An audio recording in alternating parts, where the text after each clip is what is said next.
అరే అందరూ Naruto Naruto అని పిచ్చోళ్ళ బొమ్మలు చూస్తారేంటి? అంత అలా ఏముందిరా అందులో? ఏముందా? సరే, నీకు మన మహాభారతం అంటే ఇష్టమేనా? ఇష్టమే. ఇది కూడా చిన్న మహాభారతం లాంటిదేరా. ఇందులో ఏముందో అడిగావు కదా, చెప్తా.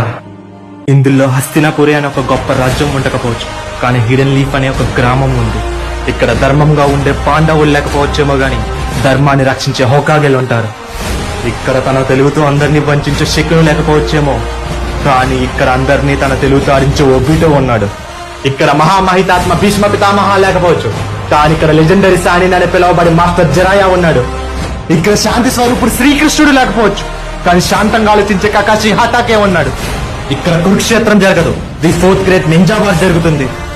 చివరిగా ఇక్కడ ధర్మాన్ని కాపాడడానికి శ్రీకృష్ణుడితో పాటు అర్జునుడు లేకపోవచ్చు, కానీ ధర్మ మార్గంలో నడిచే నామికాజె మినాతో కొడుకు ఉజుమాకి ఉన్నాడు.